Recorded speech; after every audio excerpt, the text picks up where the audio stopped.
innovation is what they say 1% inspiration and 99% perspiration. It is a lot of work. And yes, it's iteration all the time. Iteration, thesis, antithesis, crashing, synthesis, over and over and over and over. And our culture is obsessed with instantaneous success. And so instead of being isolated in your kitchen with a computer, maybe you got a computer, now you're connected to the global creative community of innovation. And that's incredibly powerful. We'll move the second part to Spanish with Mr. Nicholson to spice it up a little. We wouldn't get a lot said of him. Un poquito, we did like a little bit.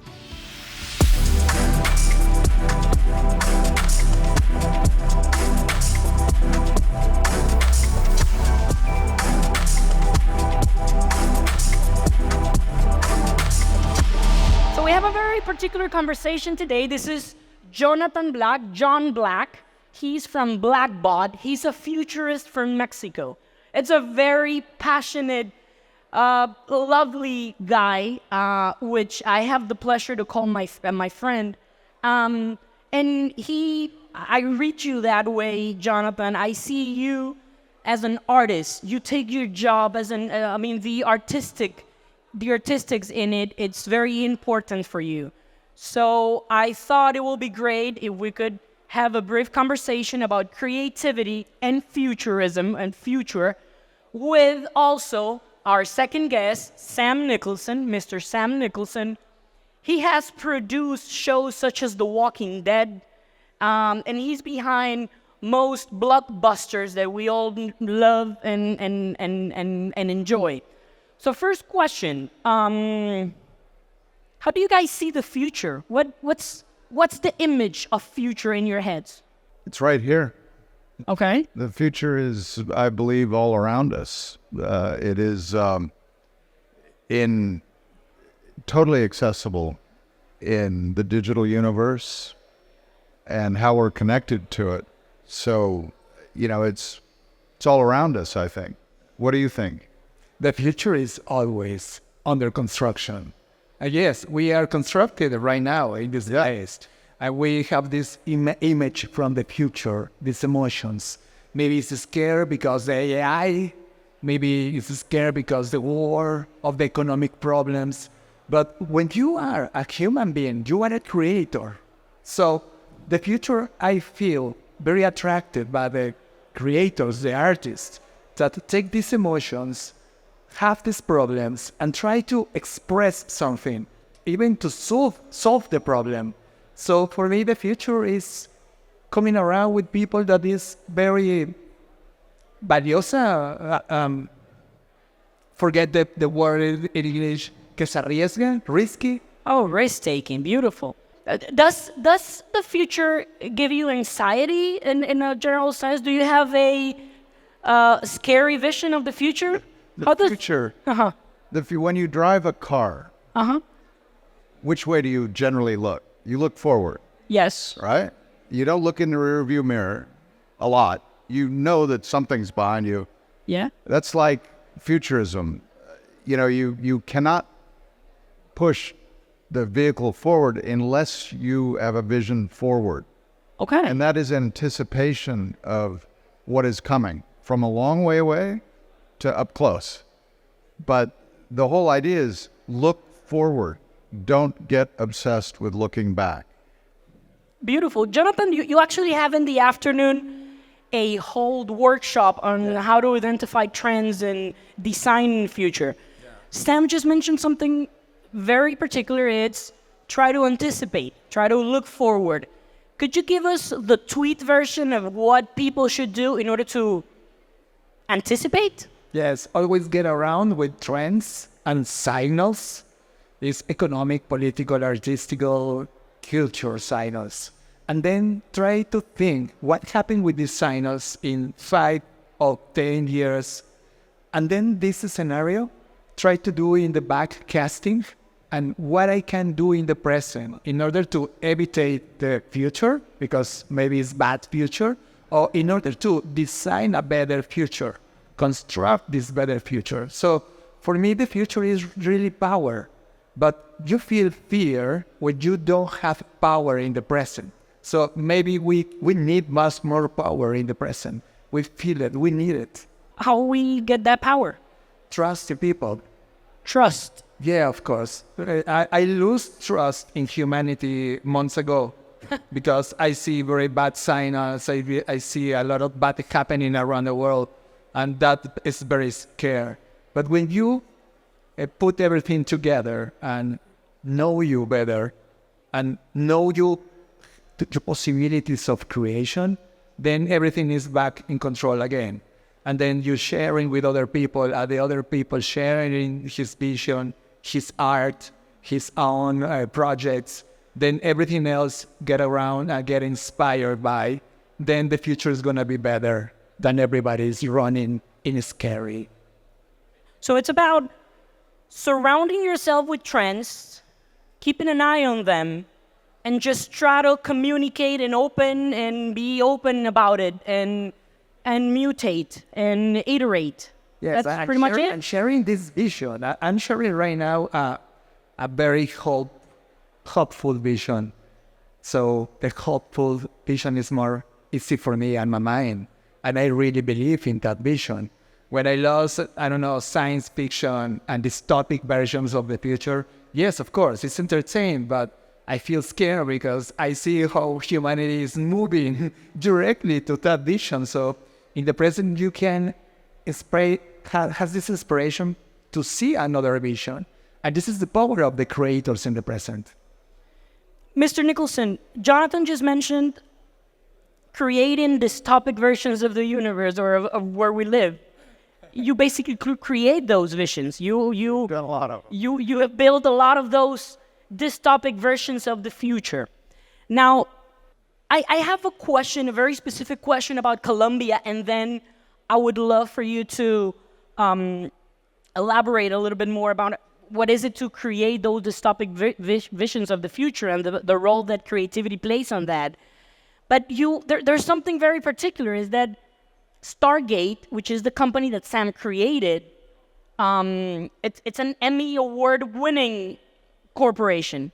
We're talking with an Emmy Award-winning laureate over here in terms of creating this vision of the future. And this very particular, very successful company has an office here in Colombia.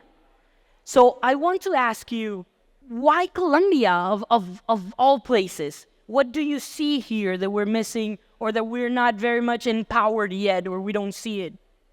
Well, we've made companies all over the world. Mm-hmm. You know, Dubai, Berlin, Beijing, Mexico City, and Colombia.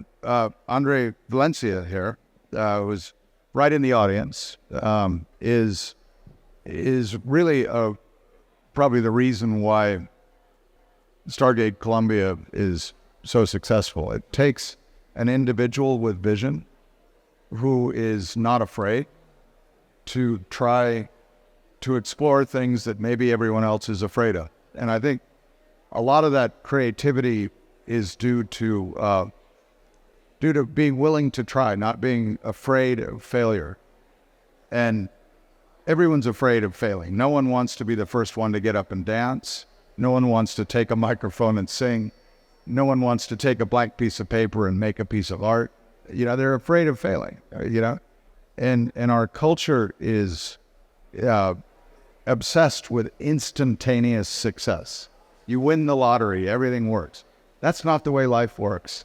You have to, as an entrepreneur, as an innovator, you have to be willing to take a piece of paper and start drawing. And your first 1,000 drawings will be horrible, right? But maybe one of those will catch on and you'll start following. Maybe 1 out of 1,000 will work if you have the persistence of vision. So innovation is what they say, 1% inspiration and 99% perspiration. It is a lot of work. It doesn't come easy. Nothing good in life comes just easy. If it comes easy, it's not worth it. And you learn through the attempts, you learn through the failures, you learn through, all of the effort that you have to put in. So in Colombia, I came and I met Andres, and I met all of the young people who were so enthusiastic and willing to try and not afraid to fail. They just wanted a chance to connect. So all of our facilities are digitally connected in Malta, Los Angeles, Atlanta, New York, around the world. And so it's a digital community, and they help each other. They educate each other. When one fails at a shot, you're going to do like a blood hit or something like that, and it doesn't look real, then someone else comes in and says, no, here's how you do it. So it's education and mutual support on an open basis, not a protectionist corporate philosophy of if I know something, I'll get ahead. It's how you help your students, your fellow workers, your associates. Because when one person wins, we all win, and we all learn. So we tend to become like siloed. We tend in business and in life, the bigger the corporation, the more you get siloed into one place. And in true innovation and creative spirit, it's a trading and mutual education and learning. It's more like a hive mind of education that is really valuable. And that's what artificial intelligence is going to do for us. It's a hive mind. Artificial intelligence thinks in large, extremely large language models and whatnot. And so instead of being isolated in your kitchen with a computer, maybe you got a computer, now you're connected to the global creative community of innovation. And that's incredibly powerful. So that's why Stargate Columbia. Beautiful. I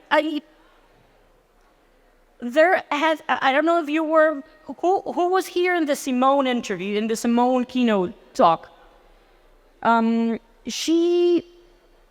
She had something in a very specific message about how important it is, the Jugad version of us, the creativity, resourcefulness, and we feel it. We know we are resourceful. We know that. We have the aunt, the dad that works together and somehow makes light work or makes cable when the people from the signal wasn't able to do it. We really are very resourceful.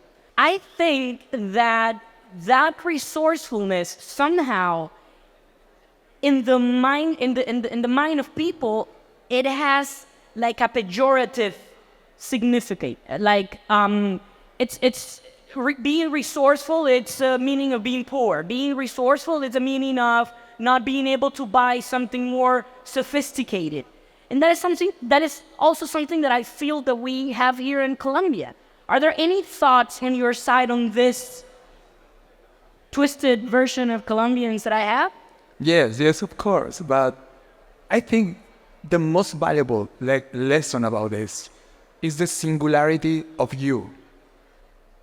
Even the city has a singularity, a personality that is different than the worldwide algorithm world, because it's a hive, but at the end the hive think in the same, do the same, and the singulars, the difference, the uniqueness people is that make a differentiation. I think why Colombia is important right now for creativity, and Medellin is screaming, look at me, I'm different, because I'm not invented, I'm being created. The people save us. People think, and now this is a good opportunity. So if you are individual, please find your singularity and share it with the world, because the world is gonna be drowned by algorithms that think in the same way. And we need the different voices, the different ideas. Because the entertainment in the world, of course, you need mass people consuming, but the massive consume is always searching the difference, the things that nobody see again, the surprise, the emotion. So I think this city, people living in the city and creating in the city, the secret is the uniqueness, the singularity. That's awesome for me because we are very emotive as well. Emotion, it's something within our veins somehow. I was looking for a question that I wanted to ask you, and I mentioned it in the beginning. It's, what's the role of creativity in the process of designing the future? How does that get into place? You know, you have to be willing to dream about the future. Dreamers are greatly underestimated. You know, you don't go to the moon without dreaming about going to the moon first. Somebody has to dream about it. And so when everyone else is thinking in one area, like it can't be done, the one person who stands out and is willing to dream about standing up and saying, no, I think we can do this. Somebody has to stand up and think outside the box and say, what if we could make electric cars, right?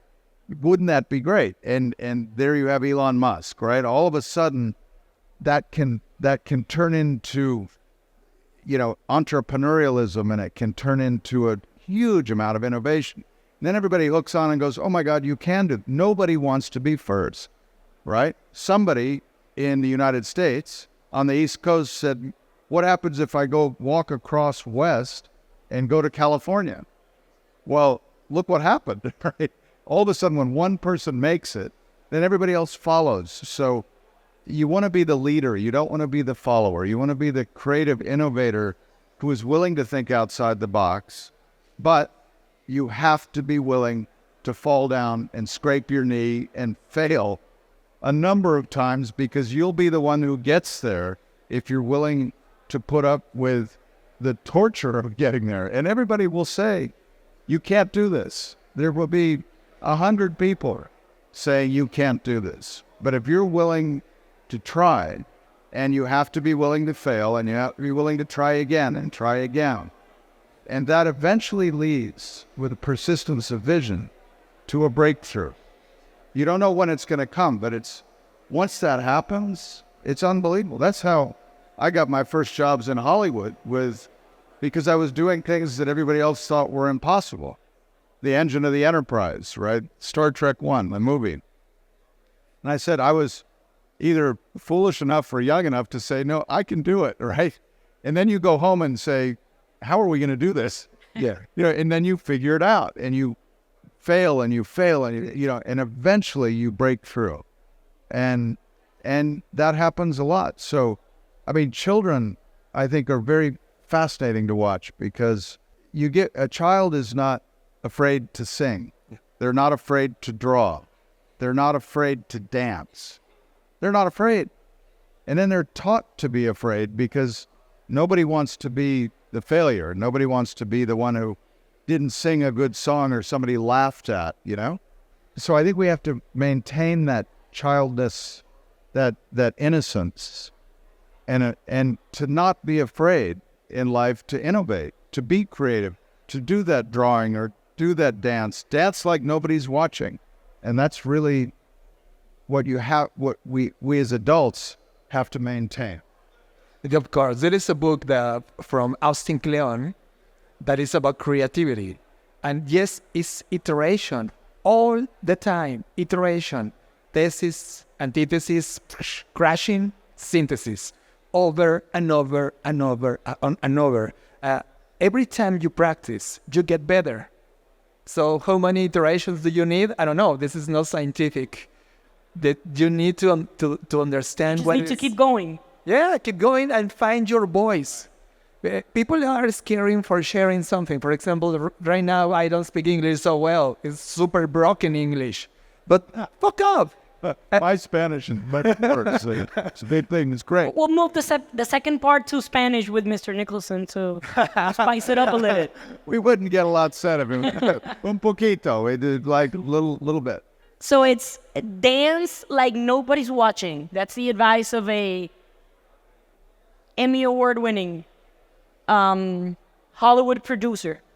I have this sensation. I don't know if some people in the audience is having the same feeling I'm in a point in my innovation career where I think that, wait a minute, this isn't new. It's the process. We know the process. That's basically what all narratives and most innovation techniques are promoting from the 50s, 70s, 60s. Try, iterate. Why do you think it's so difficult? Why do you think that we've been saying the same, giving the same message, screaming the method to the world, and not changing it in terms of, for instance, the resources and the ideas that are needed to fight most of our most significant challenges as a species? Why is it so difficult? Yes. Well, If it's so well known. I think everyone, what do they say? Everyone was born a critic, right? As we mature in life, we become naturally more critical as adults. And we're not that way when we're born. And so I think not only is it important in your heart to be young and be innovative and happy and embrace life and all those great things, not be afraid. But you have to look at the other side of that, which is the audience, right? If you take a person, I was very lucky to have a grandmother who was very supportive. I could do a drawing and she would think it was Da Vinci, right? And you think, wow, I got a little feedback from that and I can do this. So you need to support the people who are trying. And as a boss or a manager or a friend or as someone who's giving feedback to those people, you have to encourage them. And sometimes it's constructive criticism. Maybe they're not a good dancer and you say, well, maybe if you kind of try it like this, good job, but try this. You coax as a boss, Andres, and I have, a well over 100 people with young people that we have to encourage, and they need encouragement and support so that they're not afraid to try new things. And that's a community so it's not only just you being willing to dance and get crazy, right? It's your friends, your people around you being encouraging and supportive, sometimes a little critical, but supportive at the end of the day. Congratulate them for trying and try again. It's like raising children. Then I believe that I passed 20 years of my life working with brands in the marketing vision. But for personal work, against the market, I created by myself. Create only for you. It's good for you. It's honor to your mind with your creation. If you feel proud, this is exactly. Share it.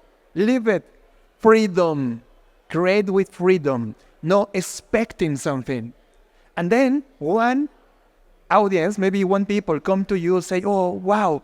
And then 2, and then 5, and then 100, and then thousands. But in the essence, is you sharing with you, attracting other people that feel the same. And then you design a market or attract a market that is feeling exactly like you. So I feel that the freedom and creating just for yourself with no pressure of the market.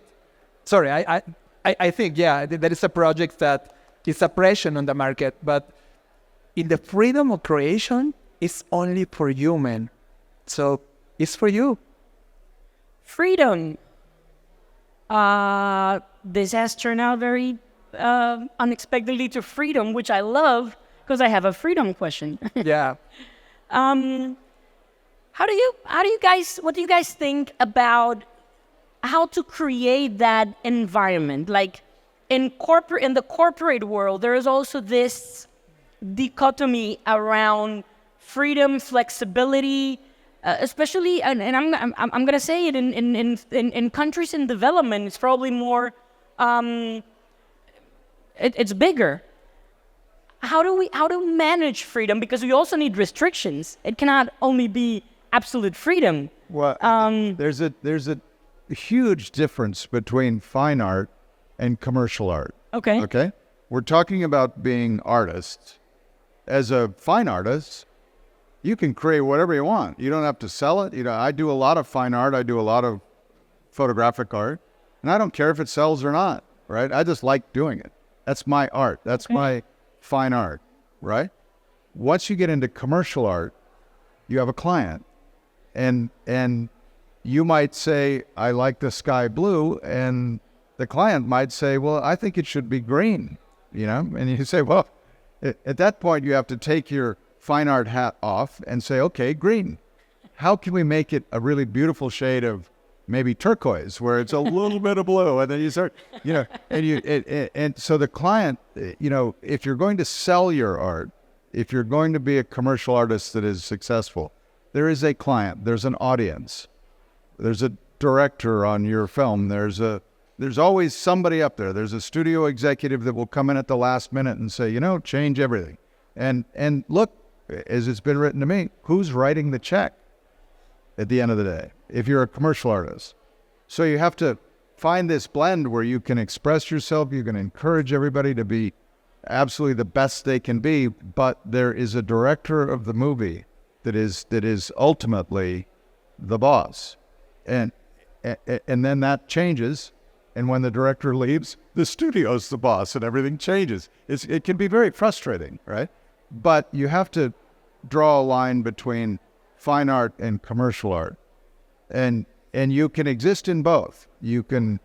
But innovation at the bottom, if you bring up the best ideas, they won't always be accepted, but you need to present them in such a way that sales and marketing is a big part of selling your creative vision. That has to be part of it. So you can create beautiful art in your bedroom and no one will ever see it. But if you're going to take it out into the marketplace and be successful, you have to be willing to listen to the market feedback or the client. That's beautiful. Thank you. I have a last question. We have 5 minutes more to go. Have you guys enjoyed this so far? It's good? They're thrilled. What would be your message in general terms, in terms of creativity, for our audience? It's mainly chief innovation officers, people that are into the corporate Colombian world in the innovation divisions, trying to move a culture, trying to create this environment of freedom because they know the method, they've studied the method, they're trying to find a place.